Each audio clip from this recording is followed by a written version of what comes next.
Hello welcome student.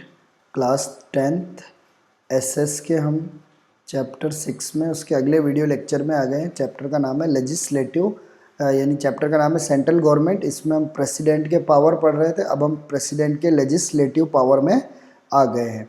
The president of India is not only statutory head of the executive of Indian union but he is also considered as an integral part of the Indian parliament. हमने पढ़ा था कि president ना एक तो head होता है Indian executive का, और हेड कैसा होता है वो कि वो एक्चुअल हेड नहीं होता पर वो एक तरह का हेड माना जाता है। एंड लेकिन वो पार्लियामेंट का भी क्या इंटीग्रल पार्ट होता है, यानी अभिन्न अंग होता है। In this way the president receive various power of legislative. फिर इस तरह प्रेसिडेंट को भी लेजिस्लेचर में बहुत सारे पावर दिए गए हैं। सबसे पहला पावर लेजिस्लेटिव एडमिनिस्ट्रेशन, यानी लेजिस्लेचर का मतलब पार्लियामेंट को कैसे चलाना है, उसके लिए भी प्रेसिडेंट के पास बहुत सारे पावर होते हैं। President have got many power related to legislature. He convenes the session of parliament and announce the propagation of the session, यानी वही सेशन यानी होता है सत्र। कोई भी सत्र चलता है अगर पार्लियामेंट का तो उसको कन्वेंस यानी बुलाता भी कौन है, प्रेसिडेंट, और उसको ख़त्म भी कौन करता है, प्रेसिडेंट ही करता है। He can dissolve the Lok Sabha before the tenure on the recommendation of prime minister. और अगर प्राइम मिनिस्टर ने कहा तो लोकसभा का जो टेन्योर 5 साल होता है तो उस 5 साल से पहले भी वो लोकसभा को क्या कर सकता है, डिसॉल्व का मतलब भंग कर सकता है या ख़त्म कर सकता है। अभी तक ऐसा हमारे देश में 9 टाइम्स हुआ है। कितनी टाइम हुआ? 9 बार की लोकसभा 5 साल होने से पहले ही भंग कर दी गई है। At the commencement of the session of parliament the president address joint meeting of both house. और जब भी सत्र चालू होता है तब प्रेसिडेंट क्या करता है, दोनों हाउस की एक जॉइंट मीटिंग लेता है और उसमें भाषण कौन देता है, प्रेसिडेंट देता है। The work of addressing the legislature can be done by him on other occasion too. और दूसरे भी किसी ओकेशन में वो क्या कर सकता है, लेजिस्लेचर को अपने भाषण दे सकता है या अपनी सरकार के बारे में पॉलिसी को बता सकता है। The general policy of government is announce and address of the president, यानी जब प्रेसिडेंट भाषण देता है तो सरकार आगे क्या क्या करने वाली है, क्या क्या कानून लाने वाली है, उसके बारे में वो बताता है। Power of nomination, power president को बहुत सारे को पद देने का भी पावर है, यानी बहुत सारे लोगों को नॉमिनेट करने का पावर है। नॉमिनेट यानी उनको अलग अलग विभाग देने का power. The president hold the right, president के पास 12 मेंबर को नॉमिनेट करने का पावर है। किसमें? राज्यसभा में। वो अलग अलग फील्ड की पर्सनैलिटी हो सकते हैं, जैसे लिटरेचर हो, आर्ट हो, कल्चर हो, है ना, कोई भी फील्ड में हो, उस फील्ड के 12 व्यक्तियों को अलग अलग फील्ड के वो क्या कर सकता है, नॉमिनेट कर सकता है। और 2 जनों को नॉमिनेट करता है वो लोकसभा में, हमने पहले पढ़ लिया किसको करता है, एंग्लो इंडियन कम्युनिटी के, है ना, इनको नॉमिनेट करता है। Use of veto power on bill, parliament के पास इसके पास एक वीटो पावर है। किसमें है?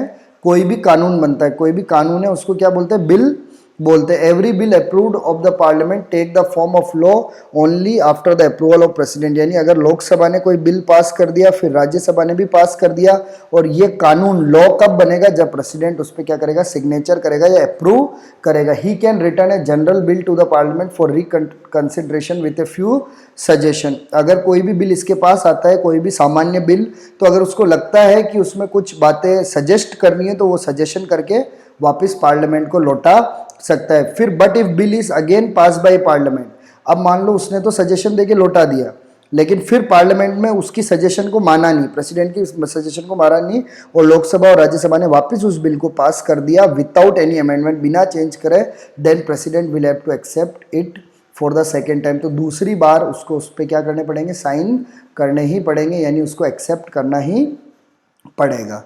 Fourth, power of issuing ordinance. Ordinance होता है अध्यादेश, है ना। अगर आप हिंदी में नाम याद नहीं रखोगे तो भी कोई दिक्कत नहीं। अध्यादेश क्या होता है कि हमें पता है कि हमारे देश में हमेशा पार्लियामेंट का सेशन चलता नहीं है। जब मान लो पार्लियामेंट का सेशन नहीं चल रहा और मान लो सरकार को क्या बनाना है, कोई कानून बनाना है, तो वो कानून बना के प्रेसिडेंट के साइन करा के उसको क्या कर देते हैं, ऑर्डिनेंस यानी अध्यादेश के रूप में देश में क्या कर देते हैं, लागू कर देते हैं। When the parliament is not in session, जब पार्लियामेंट नहीं चल रहा, द प्रेसिडेंट के हैज पावर, प्रेसिडेंट के पास पावर है कि इशू ऑर्डिनेंस, तो वो अध्यादेश ला सकता है। और ये अध्यादेश विल रिमेन, ये जो ऑर्डिनेंस है वो कब तक रहेगा, 6 वीक तक। कब तक रहेगा, 6 week after the commencement of the session of parliament, यानी पार्लियामेंट जब चालू होगा उसके 6 हफ्ते तक ही रहेगा। क्योंकि उसमें पार्लियामेंट को उसमें क्या करना पड़ेगा, पास करना पड़ेगा। अगर पार्लियामेंट पास नहीं कर पाती तो ये जो ऑर्डिनेंस है ये अपने आप ही क्या हो जाएगा, ख़त्म हो जाएगा। But on the wish of parliament this ordinance can be nullified before this their term, यानी उससे पहले भी उसको क्या कर सकते हैं, ख़त्म कर सकते हैं। तो ये लेजिस्लेटिव पावर हो गई। अब उसके बाद कौन सी पावर आ गई, फाइनेंशियल पावर कौन सी है प्रेसिडेंट के पास। In the beginning of the every financial year, हर बार जो फाइनेंशियल ईयर शुरू होता है, आपको पता है कि हमारे देश में जो फाइनेंशियल ईयर है वो अप्रैल से मार्च तक चलता है, ठीक है।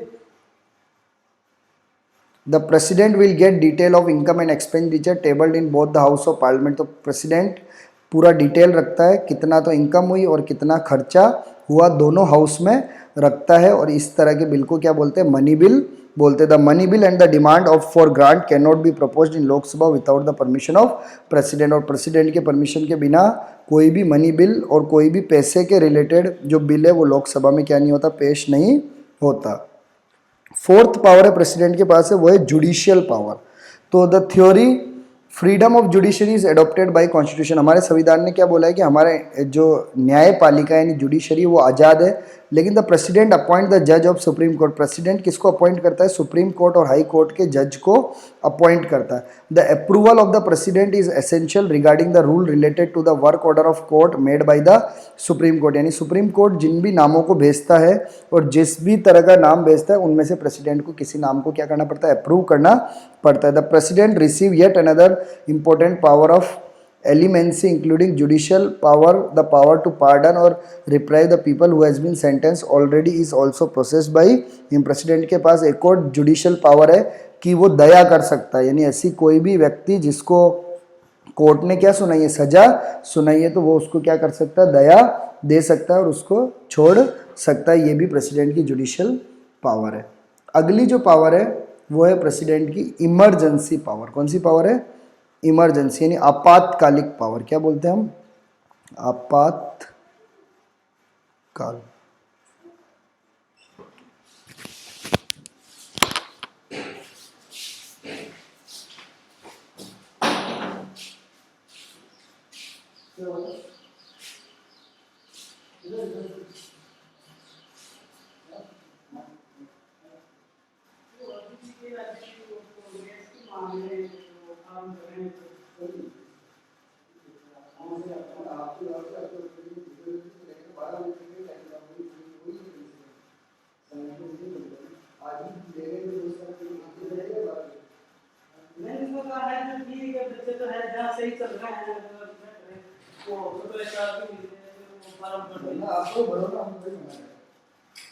बच्चे 2 दिन जाएंगे, मैं कह रहा हूँ कि वापस आएंगे। मैं तो टीसी इसीलिए मैंने कहा मैं टीसी नहीं कटवाऊंगा, टीसी को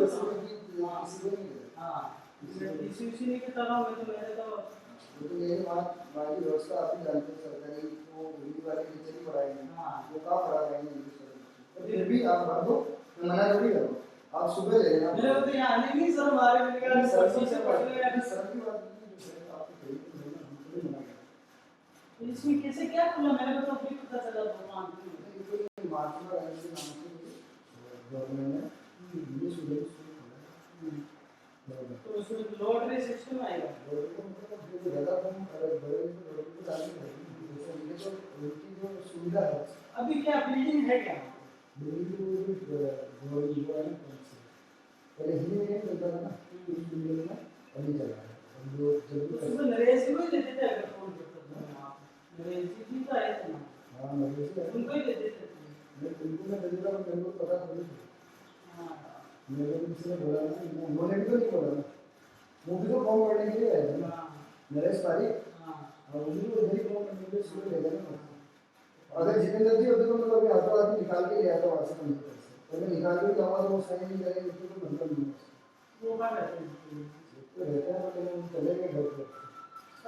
आप देखो अभी अगर मैं गए भी हूँ क्योंकि आज आपका फॉर्म लगेगा, क्योंकि वहाँ पर भी स्कूल बंद हो गया। हेलो हाँ यार, हाँ बस ये आया अभी स्कूल में, जो अभी तो क्या 12 बज गए, वो प्रिंसिपल सर ही निकल गए यार। हाँ तो आप ही ले आते, आपको बोलता था, आपको ही दे देते, कह रहे हैं सीधे सर। ये कह रहा है बोल दे तो इनको दे देता अपनी।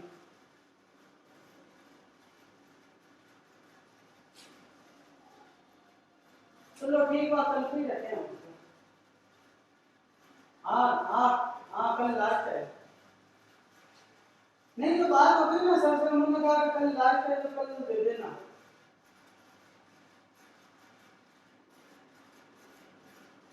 हाँ लो बात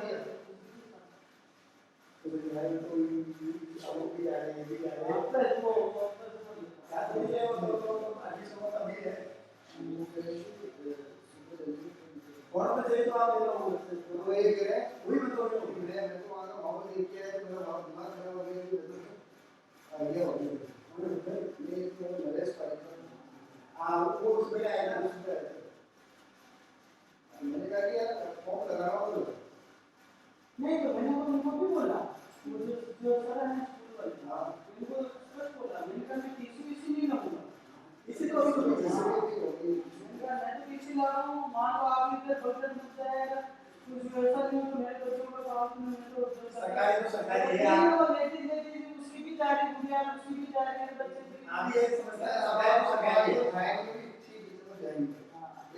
इमरजेंसी पावर हम पढ़ रहे थे प्रेसिडेंट की। Emergency, the president is empowered with special power of by the constitution. Constitution ने प्रेसिडेंट को कुछ स्पेशल पावर्स दिए हैं। जब देश में कोई इमरजेंसी पोजीशन आ जाए तो उस समय प्रेसिडेंट इन पावर को क्या करता है, यूज़ करता है। तो पहला पावर है कि कब यूज़ करना है emergency power, in the time of war यानी युद्ध के समय। दूसरा फॉरेन इन्वेंशन, यदि विदेशी किसी आक्रमणकारी ने हमला कर दिया, या होम अनरेस्ट, या हमारे देश के अंदर ही कोई ऐसी तनाव की स्थिति आ जाए जिसमें हमारे देश में क्या लगाना पड़ जाए, आपातकाल। इमरजेंसी का मतलब आपातकाल। किस तरह से लगाया जाता है, आर्टिकल जो 350 है हमारे ओरिजिनल कॉन्स्टिट्यूशन का, had the arrangement that if the president observe, उसमें ये अरेंजमेंट है कि अगर प्रेसिडेंट को लगता है about the danger to peace, और उसको लगता है कि हमारे देश में शांति पे खतरा है, एंड नॉर्मलिसी इन इंडिया और इन एनी पार्ट, या तो पूरे इंडिया में हो या इंडिया के किसी भी भाग में हो, then after the development of this type of situation, अगर ऐसी कोई भी सिचुएशन हमारे देश में डेवलप हो रही है इन रियलिटी और अबाउट द अप्रहेंशन ऑफ इट, या तो सच में हो रही है ऐसी कोई स्थिति, युद्ध की स्थिति या कोई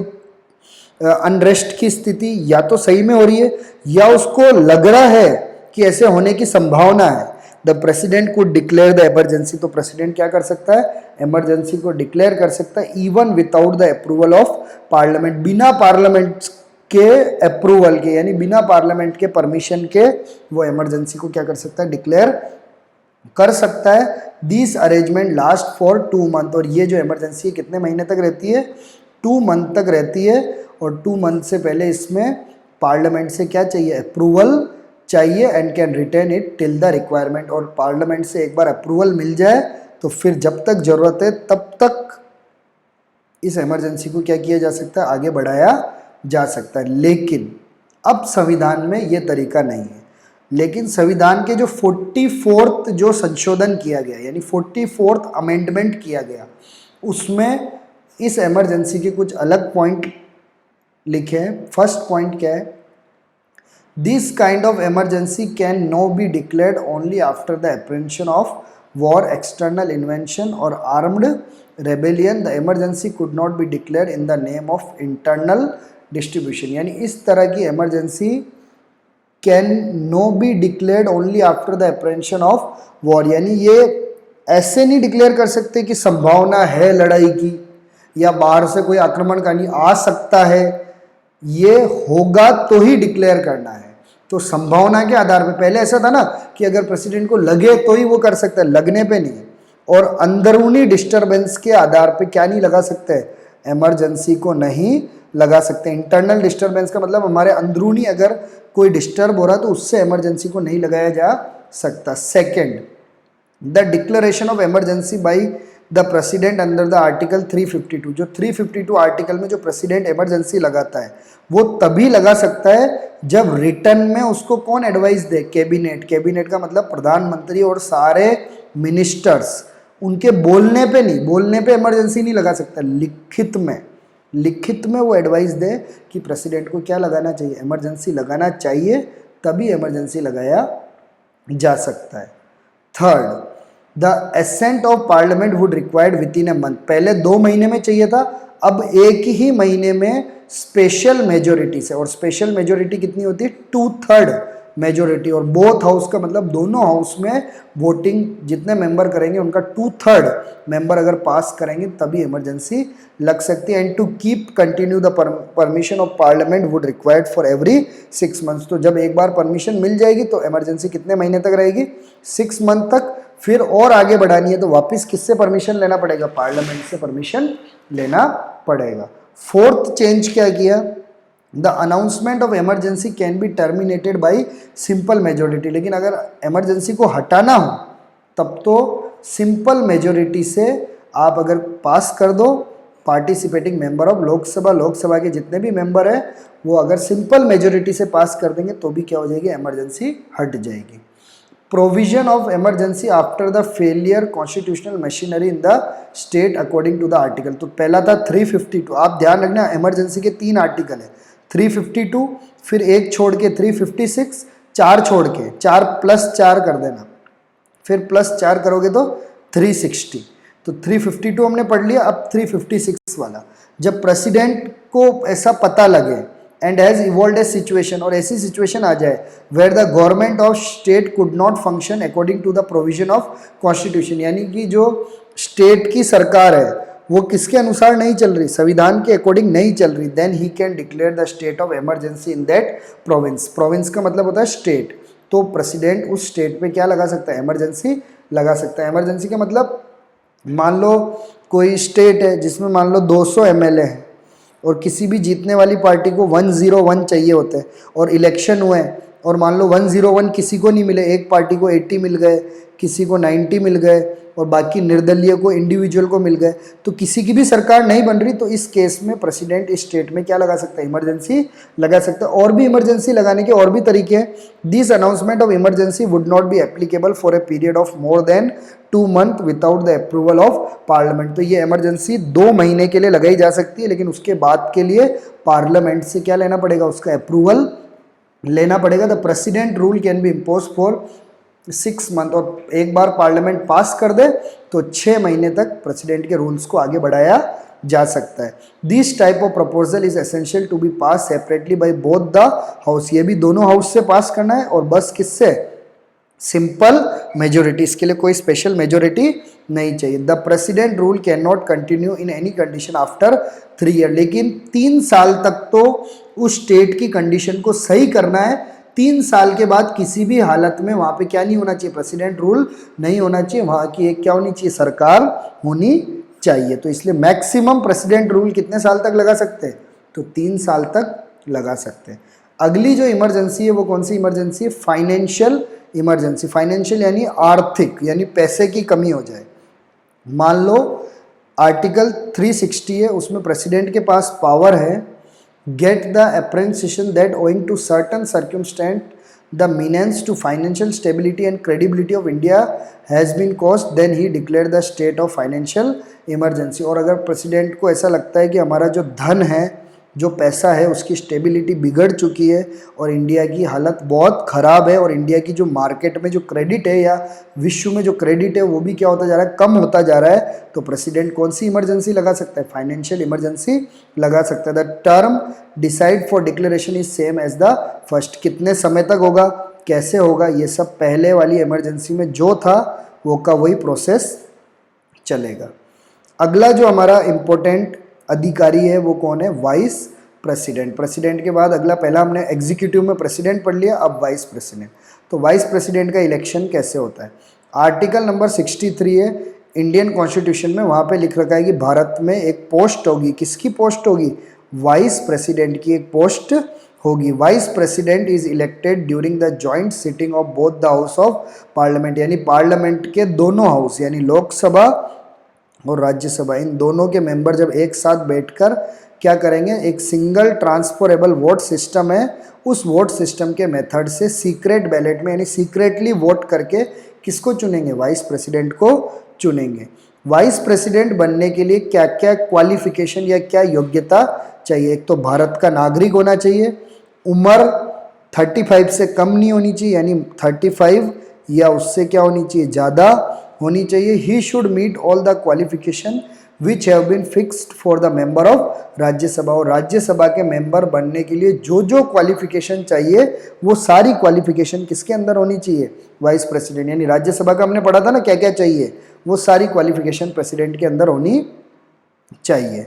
उसके बाद डिपोजिशन, हटाया कैसे जाएगा, according to the constitution the term of office of president is 5 year. संविधान के अनुसार तो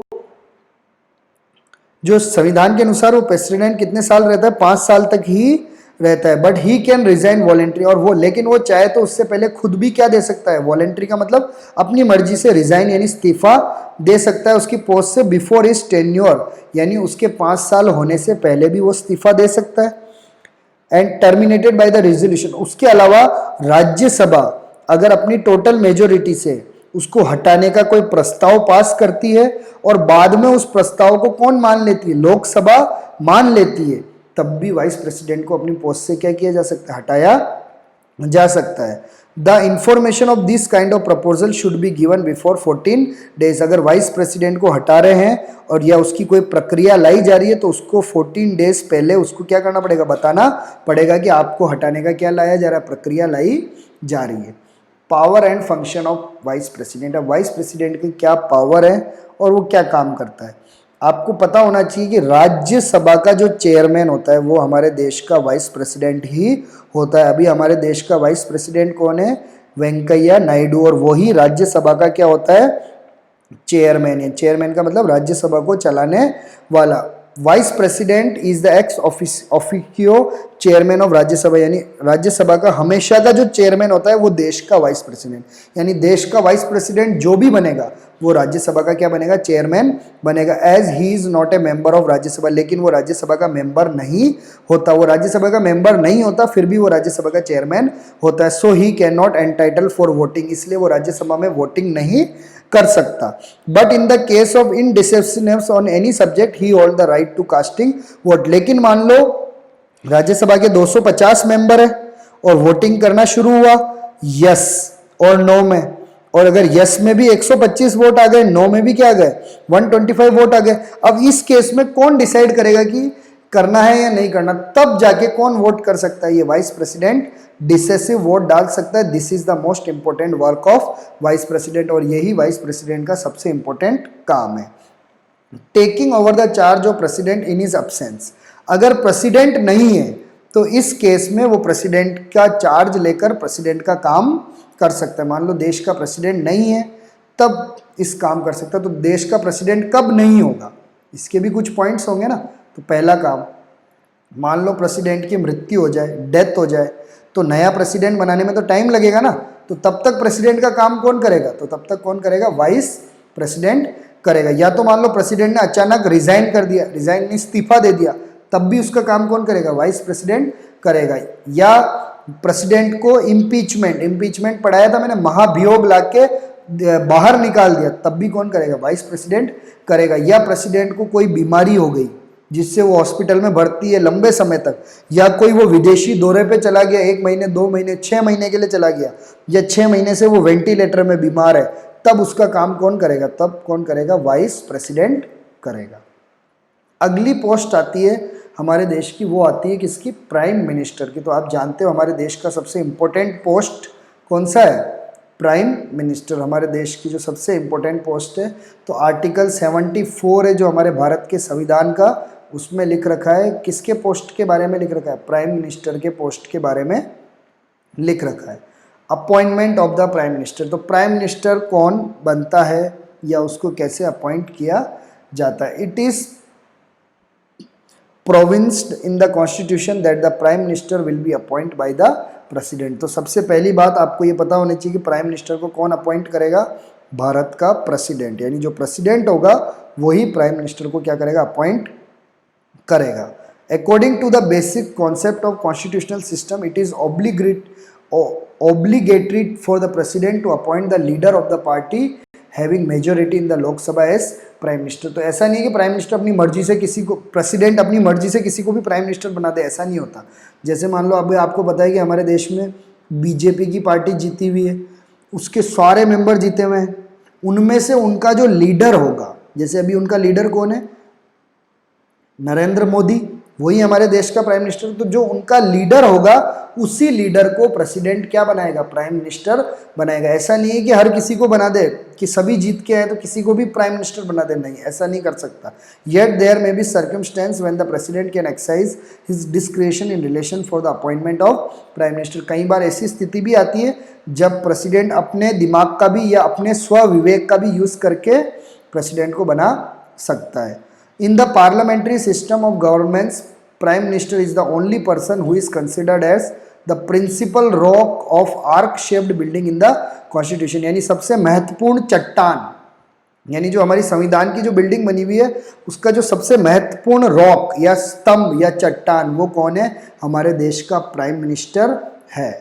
formation of prime council of minister, यानी प्राइम मिनिस्टर बनने के बाद वो क्या क्या काम करता है। सबसे पहले किसको बनाता है, अलग अलग मिनिस्टरों को बनाता है। The first work of prime minister, सबसे पहला काम प्राइम मिनिस्टर का, आफ्टर एज्यूमिंग इज चार्ज, उसके पोस्ट लेने के बाद, form A council of minister, यानी वो एक मंत्रियों का समूह बनाता है। काउंसिल ऑफ मिनिस्टर का मतलब मंत्रियों का समूह। Only prime minister has to decide what should be the number of minister, यानी प्राइम मिनिस्टर डिसाइड करेगा कि कितने तो मिनिस्टर होंगे, and who should be the minister under the legal range, और कौन कौन सा मिनिस्टर होगा, किस तरीके से होगा, ये सब कौन डिसाइड करता है, prime minister.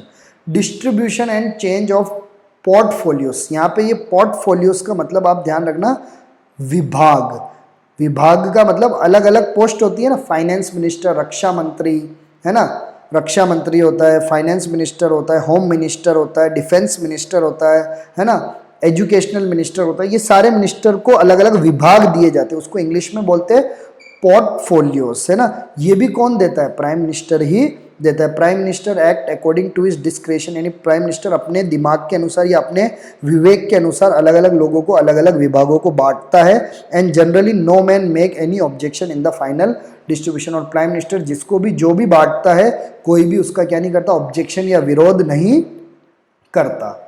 Administration of cabinet, यानी जो पूरी केंद्र के जितने भी केंद्रीय मंत्री है उन सबको क्या बोलते हैं, कैबिनेट मिनिस्टर, और उन सबका जो समूह होता है उसको कैबिनेट बोलते हैं। और उस कैबिनेट का मेन अधिकारी कौन होता है, प्राइम मिनिस्टर ही होता है। Prime minister superintend all the presiding and chairmanship of the meeting of cabinet, यानी कैबिनेट मंत्रियों की जब भी मीटिंग होती है तो उसका चेयरमैनशिप और उसकी मीटिंग को चलाता भी कौन है, prime minister. Subject included in the agenda by the prime minister are discussed only in the cabinet meeting, और प्राइम मिनिस्टर जो जो विषय को रखता है या जो जो एजेंडा को रखता है उसी पे कैबिनेट मीटिंग में क्या होती है, बातचीत होती है। अगला, coordination among various department of government, government के बहुत सारे डिपार्टमेंट है, उनके बीच में तालमेल, कोऑर्डिनेशन यानी तालमेल भी कौन बिठाता है, प्राइम मिनिस्टर ही बिठाता है। Prime minister establish coordination among all the department of government, government के सारे डिपार्टमेंट के बीच में तालमेल बिठाने का काम भी क्या है, प्राइम मिनिस्टर का। It would work as a unit, ताकि वो एक साथ मिलकर क्या कर सके, काम कर सके। प्राइम मिनिस्टर क्या होता है, लोकसभा का लीडर, यानी लोकसभा, क्योंकि वो प्राइम मिनिस्टर है देश का इसलिए लोकसभा का वो लीडर भी होता है। Prime minister is the leader of Lok Sabha principally, and all the law making function are performed in his leadership, और देश में जो भी कानून बनते हैं वो प्राइम मिनिस्टर की लीडरशिप में ही बनते। ऑल गवर्नमेंट बिल, जितने भी गवर्नमेंट के कानून हैं या बजट है वो सारा उसके ही लीडरशिप में क्या किया जाता है, बनाया जाता है। Link between the president and cabinet, और कैबिनेट मिनिस्टर और प्रेसिडेंट के बीच में लिंक यानी एक कड़ी का काम करता है। On the issue of public importance the contact with the head of the nation can only be made by prime minister, यानी प्राइम मिनिस्टर जो देश का हेड है, तो देश का हेड कौन है, प्रेसिडेंट, उसके साथ क्या रखता है, कांटेक्ट बना के रखता है। He apprises the president about the discussion of cabinet, cabinet की जब मीटिंग होती है उसमें क्या क्या डिस्कशन लिया होता है या क्या क्या काम करने का निर्णय लिया होता है वो सब किसको बताता है, प्रेसिडेंट को बताता है। और प्रेसिडेंट को एडवाइस भी देता है कि कैबिनेट ने ये काम करने का निर्णय लिया है।